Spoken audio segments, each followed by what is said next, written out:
Chapter 26. Spiritual Amnesia. Now may the God of peace make you complete in every work to do his will, working in you what is pleasing in his sight. Hebrews chapter 13, 20-21. Prison is filled with addicts of one thing or another. I've toyed with certain softer drugs in the past, at parties and such, but they were never my true vice, unlike with the men around me. No, my primary chemical vice was just nicotine. I was a smoker, and no matter what I did, I couldn't stop. Even those gut-wrenching television commercials of former smokers who were disfigured due to the unhealthy side effects of their habit didn't push me over the hump to shout, "I'm done with this trash." It got to the point that when such commercials came on, I merely flipped the channel to avoid the looming truth. One day that man with emphysema could be me. And while I puffed away, I hated everything about the habit. The smell on my clothes, the effect on my lungs and health, the exorbitant expense. Toward the end, every time I ignited a new cigarette, I despised myself for it. A stint in the county jail was what eventually did it. There's no tobacco sold in Arizona jails. Only inside the state prison system are inmates permitted to buy tobacco products through the commissary. Well, as much as I loathed jail, I was thrilled with the forced help in quitting the disgusting habit. 5 months I was clean, and I loved every minute of it. By the time I was transferred to the penitentiary, I had determined in my mind and heart that I was done for good. When I arrived at the first prison, I even voiced this determination with my peers traveling with me. Although everyone around me smoked, I wouldn't. I was strong enough, I wasn't weak-willed like everyone else. But I eventually did smoke. 3 days I lasted, that's all. Once the 50th person offered me a free smoke, I said, why not? What could just one hurt? I've been clean for 5 months, and one couldn't hurt anyway. I thought, I'm more mature and stronger than I used to be, I can easily stop. Plus, in all honesty, I wanted to feel that nicotine high again. That soft buzz, the clouds of warm smoke in my lungs, the momentary lightheartedness. Just one more time, then I would never again mess with cigarettes. That same day, I smoked 3 times. By the 3rd cigarette, I knew I was in trouble. The next day, I smoked even more. And with every cigarette, it became more difficult to say no to the next one. Nearly impossible, in fact. By the end of the 2nd day, I was back to where I was 5 months earlier, and with it came all the miserable realization of the deep hole I had buried myself into. Again, and for what, a stupid buzz? For the next 3 years I tried to stop, over and over and over, but I couldn't, and I despised myself for it.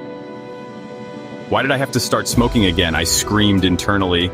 I had finally quit. How could I be so stupid? The why was actually quite simple, though I didn't see it at the time. During my clean living, I had forgotten just how wretched the habit was for me. Instead of recalling all the things I loathed about smoking, it came to the point could only remember the good times, the fleeting pleasures of the habit, the comfort it gave to me during my stressful moments as well as the dull. It wasn't until another stint in county jail 3 years later that I was able to quit again, and during this final prison term when I deliberately chose not to pick up smoking again, and I succeeded. As of today, it has been about 8 years since my last cigarette. I won't be going back, of that I'm quite certain. But there were times, like before, when I saw an inmate puffing away, in which for a brief moment I remembered the faraway buzz and the fleeting pleasure, and I wanted nothing more in that moment than to ignite one of my own. Just one more. In those rare moments of weakness, I had to deliberately remind myself of the agony this habit wreaked on my mind and lungs, in order to force myself to walk away again. I reminded myself what that ridiculous addiction would do to me, even with just one more cigarette. How many more years until I could put it down again? I always ask myself. Probably never again. And when I do walk away after every temptation to smoke, I am stronger for it. On paper, it might seem like Arizona prisons are filled with an overwhelming number of garden-variety criminals, but if one peers a little closer, one would observe that around 95% of all the crimes in Arizona are drug-related. Most of the criminals in prison were addicts who stole, robbed, and prostituted to pay for their habits. Most of the drug dealers sold nicks, dimes, and dubs to pay for theirs. In reality, there are very few real criminals in prison. The majority of these people should be in rehab, not prison, and everyone but the lawmakers seems to know it.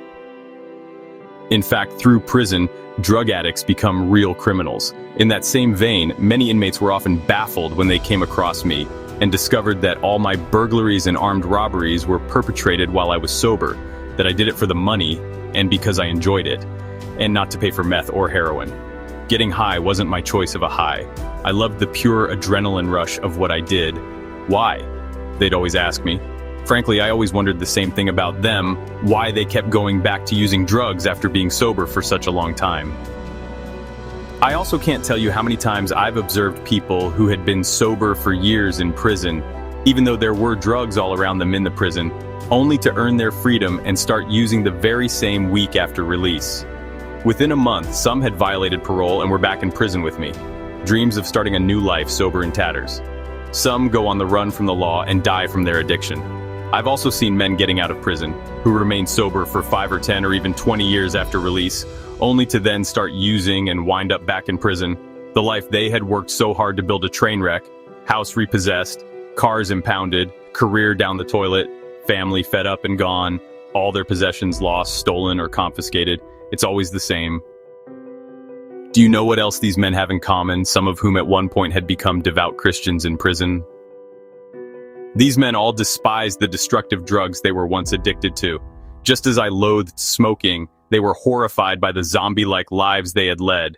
The homelessness, the crimes, the hurting of other people, the selling of their bodies. They had all promised themselves they'd never go back to the gutter of addiction again. But eventually most did just that, again and again and again. Seems insane, and it is, truly. Yet even though they all know this, they still do it over and over again. In the next video, I'll tell you exactly why.